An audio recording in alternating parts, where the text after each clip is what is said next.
The morning sun in Tampa, Florida, shone through the window of my bedroom.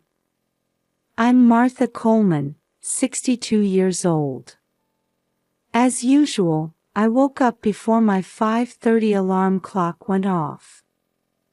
Habits are strange things. Even 5 years after my husband John passed away, I still feel like he's breathing next to me.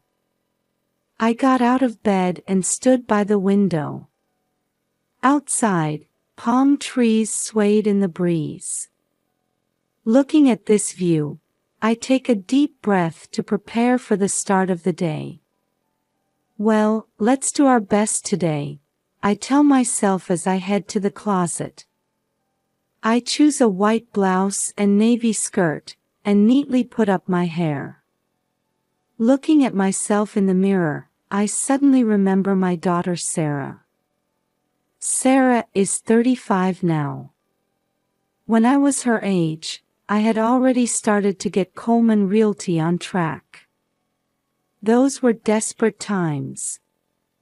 But Sarah's life is taking a slightly different path. While having breakfast, I look at a photo of Sarah and Emma. Emma turns 8 this year. Seeing her smile warms my heart. I was worried when Sarah became a single mother after her divorce, but Emma's birth brought joy to our family. Taking a sip of coffee, I smile wryly. I remembered Sarah's new husband, Tom.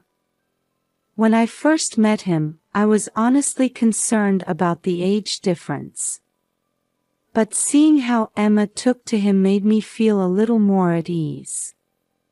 Tom, make sure you're here at 9 o'clock sharp, I mutter to myself.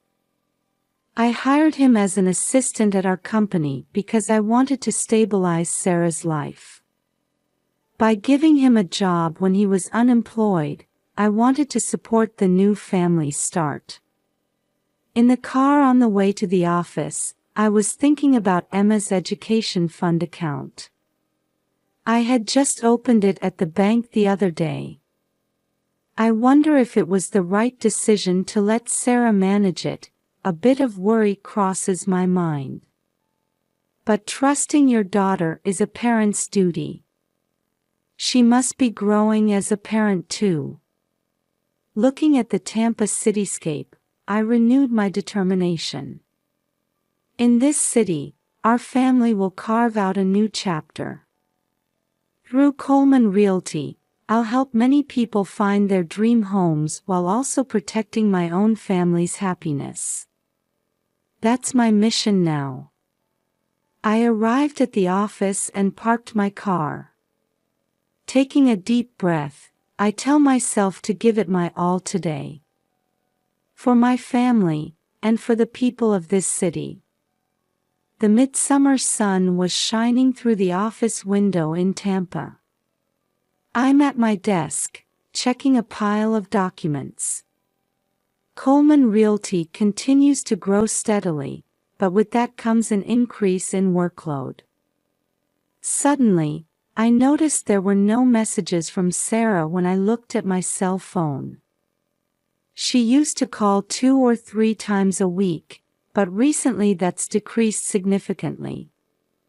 She must be busy, I told myself, but somewhere deep inside, anxiety began to grow. Mrs. Coleman, there's a call from Emma's primary school. My secretary Linda's voice brought me back to reality.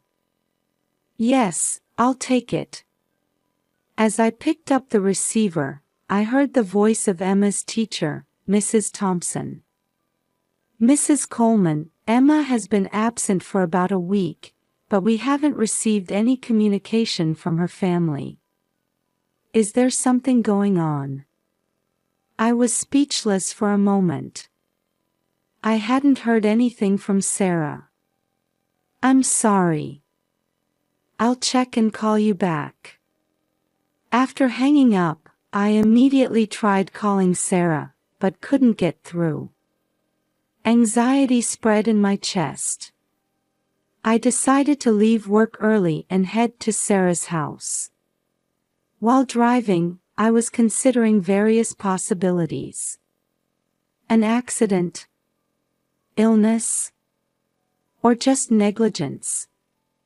As I entered the suburban residential area where Sarah lives, I see well-manicured lawns and well-maintained gardens. This house, too, I had purchased and was renting to Sarah. As I parked the car, I saw the Worms couple doing yard work next door. "Hello, Martha," Mrs. Worms called out. "Hello. Have you seen Sarah and her family recently?" Mrs. Worms looked at her husband with a troubled expression. "Actually," she continued, choosing her words carefully, "we've been hearing crying and shouting in the middle of the night recently. We've been concerned." Mr. Worms added, "Last night was particularly bad. We thought about calling the police, but..." More anxiety spread in my chest. As I stared at the front door of Sarah's house, I took a deep breath. "Thank you. I'll check it out." As I approached the front door, I tried to calm myself. But my heart was still pounding.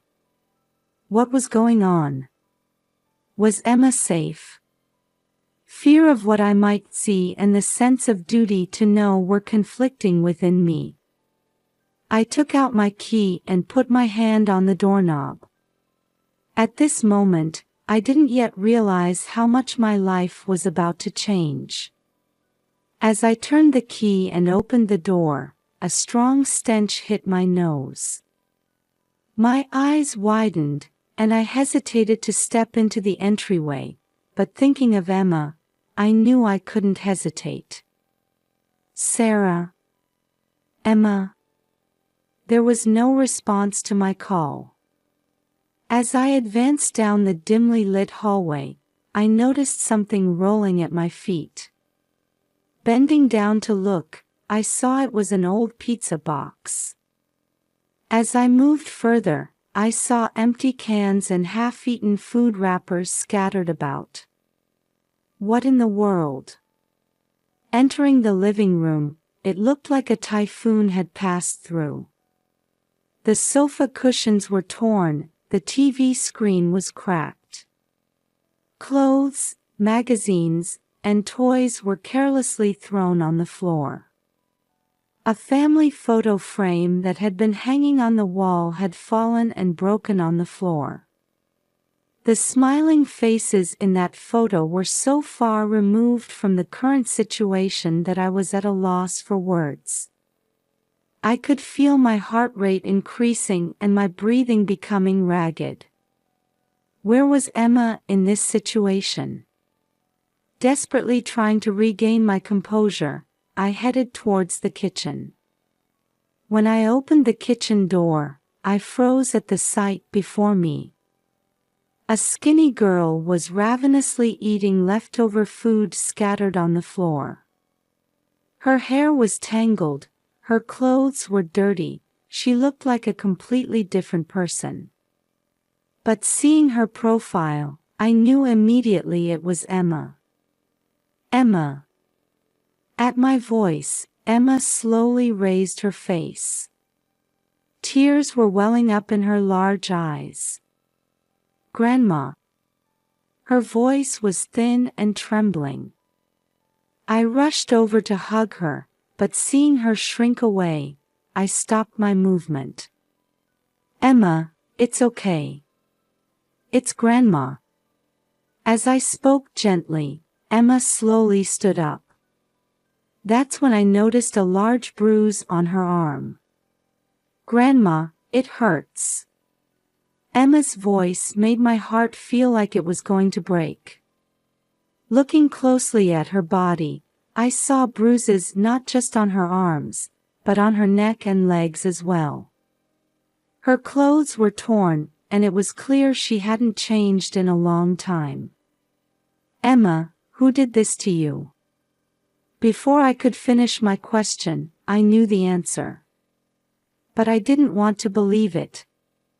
With trembling hands, I took out my cell phone and dialed Sarah's number.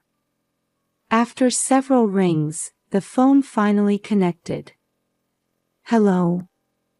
I hear Sarah's voice. In the background, I could hear the sound of waves and lively music. "Sarah, what's going on?" "Emma is." "Oh, Mom. I can't talk right now." There was no sense of urgency in Sarah's voice at all. "Sarah, listen. Emma is." "Hey, I'm in the middle of an amazing Hawaiian vacation. Don't bother me." "But, Emma." "Geez, you're so annoying. Bye." The sound of the phone disconnecting rang sharply in my ear. With unbelievable feelings, I turned my eyes back to Emma. She was sitting on the floor, hugging her knees and making herself small. "Emma, it's okay. You're safe now." I spoke gently to her and slowly approached. Emma trembled a little, but this time she didn't run away when I got close. "Grandma, I'm hungry." Those words made my heart feel like it was going to shatter. Although it was difficult to accept the situation in front of me and my head was in confusion, I knew that caring for Emma was the top priority now. "I understand, Emma. I'll get you something to eat right away." I gently picked Emma up, determined to take her out of this nightmare of a house. The fresh air outside would surely cheer her up a little. As I got into the car, I was thinking about what to do next. Hospital or police? Either way, I can't leave things as they are. I was prepared to do anything to protect Emma.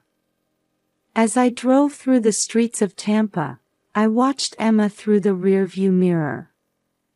She was curled up small in the back seat, staring out the window expressionlessly. The sight made my chest tighten, but I knew I had to act calmly now. "Emma, it's okay. We're going to the hospital to have a doctor check you out." Emma nodded slightly at my words. While I felt a bit relieved at her response, her silence made me anxious. When I parked the car in the Tampa General Hospital parking lot, I slowly picked Emma up. She was surprisingly light, and that fact made my heart ache again. The hospital's automatic doors opened, and the smell of disinfectant hit my nose. After briefly explaining the situation at the reception, we were immediately seen by Dr. Williams from the pediatric department. Entering the examination room, Dr. Williams spoke gently to Emma with a smile. "Hello, Emma. What seems to be the problem today?" Emma remained silent, trying to hide behind me. I took a deep breath and explained the situation in as calm a voice as I could manage. "Doctor, actually." As I detailed what I had seen at home, Emma's bruises, and her condition, Dr. Williams' expression gradually became more serious. "Mrs. Coleman, thank you for the detailed explanation. First, let's do a full examination of Emma." Dr. Williams proceeded with the examination gently but carefully. He checked the bruises all over Emma's body, assessed her nutritional state, and asked several questions. During this time, I quietly watched from the corner of the room. After the examination, Dr. Williams called me out into the hallway. "Mrs. Coleman, Emma's condition is serious. There are clear signs of abuse. Legally, We are obligated to report this to Child Protective Services." At those words, I steeled myself. "I understand. I feel the same way. What should we do?" "A CPS representative will be here soon. In the meantime, we need to ensure Emma's safety." I said without hesitation, "I'll become Emma's temporary guardian. I'll do anything to protect her." Dr. Williams nodded in agreement. "I think that's the best option. CPS and the police will start an investigation, but it's important to place Emma in a safe environment during that time." The next few hours felt like a dream. The CPS representative arrived, and detailed interviews were conducted. Police officers also came and asked for an explanation of the situation. I repeated the same story multiple times, signed documents, and answered questions. During this time, Emma was sleeping in a hospital bed. Receiving an 4 drip and wearing clean hospital clothes, she looked a bit more relaxed. As night fell, things finally settled down. The CPS representative approved my temporary custody of Emma and informed me that a detailed investigation would be conducted. "Mrs. Coleman, the next few days may be difficult. But we need your cooperation for Emma's sake." I expressed my firm determination. "I understand. I'll do anything to protect Emma." Outside the window, the night view of Tampa spread out. Somewhere in this city, what are Sarah and Tom thinking? But now, I must only think about Emma, sleeping in front of me. I intend to do everything I can for her safety and happiness. That's my responsibility as a grandmother and as a human being. The journey from Tampa International Airport to Sarah's house felt long to me. A police patrol car was quietly following behind my car. Jennifer Black was also in the car with me, going over the final briefing. "Martha, it's important to stay calm. Getting emotional won't solve anything." I nodded deeply at Jennifer's words. However, it wasn't easy to suppress the emotions swirling in my chest. At dusk, we arrived in front of Sarah's house. The police officers quietly took up standby positions. The house was dark, and it seemed no one had returned yet. "Their plane should have arrived 30 minutes ago," I muttered. Just then, I saw taxi headlights in the distance. My heart rate increased. The taxi stopped in front of the house, and Sarah and Tom got out. They were talking and smiling, pulling large suitcases. Seeing them, the anger inside me flared up again. As Sarah took out her key and was about to open the door, I got out of the car. "Sarah, Tom." At my voice, they turned around in surprise. Behind them, the police officers also appeared. "Mom? Why are you here?" Sarah's voice trailed off. I could see the color draining from Tom's face.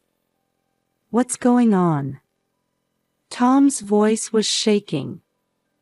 I took a deep breath and started speaking as calmly as I could. "Both of you, there's something you need to explain. Let's go inside first." Under the watchful eye of the police officers, we entered the house. When we turned on the lights in the living room, the messy room was illuminated. Sarah and Tom seemed at a loss for words at the sight. "Emma, where is she?" Sarah finally spoke. "In the hospital. In the state you left her. At my words, Sarah's face turned pale. Jennifer stepped forward and began stating the facts matter-of-factly. Sarah, Tom, you have committed serious crimes. First, child abuse. Emma's body had numerous bruises and was in a state of severe malnutrition. Tom tried to speak, but Jennifer continued. And Tom, you embezzled over $100,000 from Coleman Realty. The funds for this trip came from there too, didn't they? Tom's face turned blue, and he looked like he was about to stagger. No, that's... However, Jennifer mercilessly presented the evidence. We have all the evidence. Bank records, expense reports, and even hotel reservation records. Tom slumped his shoulders and collapsed into a chair. I admit it. I did it. But Sarah, you didn't know about this. Sarah looked at Tom with a surprised face but quickly averted her gaze. Sarah, you're equally guilty, I said quietly but firmly. You neglected Emma and overlooked the abuse. And you also used up her education fund. Sarah, on the verge of breaking down in tears, weakly argued. That's not true. But she couldn't continue. One of the police officers stepped forward and said in a solemn voice. Sarah Coleman, Tom Parker, you are under arrest on suspicion of child abuse. Tom Parker, you are also charged with embezzlement. As the Miranda rights were read and handcuffs were placed on them, I watched with mixed feelings. The decision to have my daughter arrested was one of the most painful in my life. However, I knew this was a necessary step for Emma's safety and happiness. As Sarah and Tom were put into the police vehicle, Sarah looked at me one last time. In her eyes, I saw a mixture of regret, fear, and something she wanted to say. But I couldn't understand her feelings. As I watched the police vehicle drive away, I said to Jennifer, It's not over, is it? Jennifer quietly nodded. No, this is just the beginning of the real battle. But you can overcome it, Martha. For Emma's sake. Looking up at the moon in the night sky, I renewed my determination. The road ahead will certainly not be smooth. But I intend to move forward no matter what to bring back Emma's smile. The judge's voice echoed in the solemn atmosphere of the courtroom. The court officially grants custody of Emma Coleman to Martha Coleman. At that moment, tears welled up in my eyes. After a long legal battle, I could finally officially welcome Emma as a member of my family. Emma, sitting next to me, tightly gripped my hand with her small one. Grandma, we'll be together forever now, right?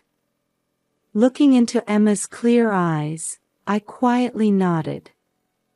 That's right, Emma. From now on, Grandma will protect you. A few weeks later, Emma enrolled in the local private academy of Tampa. Although she was anxious at first, surrounded by kind teachers and new friends, she gradually regained her smile. One Saturday, we went to Busch Gardens. Emma excitedly enjoyed one attraction after another and her eyes sparkled as she watched the animals. Grandma, isn't that giraffe's neck too long? Emma's innocent question made me smile involuntarily. Yes, it is. But thanks to that long neck, it can eat leaves from high places. Wow, that's amazing. Seeing Emma's curious nature, I felt that her wounds were slowly healing. The following month, a Grandparents' Day event was held at the local parkland. We participated, interacting with other grandparents and grandchildren. Emma played happily with children her age, while I shared parenting concerns and joys with other grandparents. Martha, the bond between you and Emma is truly wonderful. The woman sitting next to me said kindly. Thank you. We've overcome some special circumstances together. The woman nodded understandingly at those words. At twilight, on our way home, Emma suddenly stopped and looked up at me. Grandma, thank you. I'm happy. Those words filled my heart with warmth. Meanwhile, Sarah and Tom were found guilty in court and sentenced to prison. While hoping for their rehabilitation, I decided to limit contact with them, prioritizing Emma's safety above all. Time passed, and Emma grew into a fine high school student. One day, she handed me a letter. Grandma, please read this. The letter was filled with Emma's feelings of gratitude. I'm truly grateful that you saved me, Grandma. You're my hero. Those words made me cry again. But this time, they were tears of joy. Through a difficult journey, we became a true family. Blood ties are important, but through this experience, I learned that love and trust are even more crucial. Every time I see Emma's smile, I renew my determination. If you have the courage to protect those you love, no matter what difficulties arise, a happy future will surely come. Our new chapter of life continues. And I intend to live each day preciously and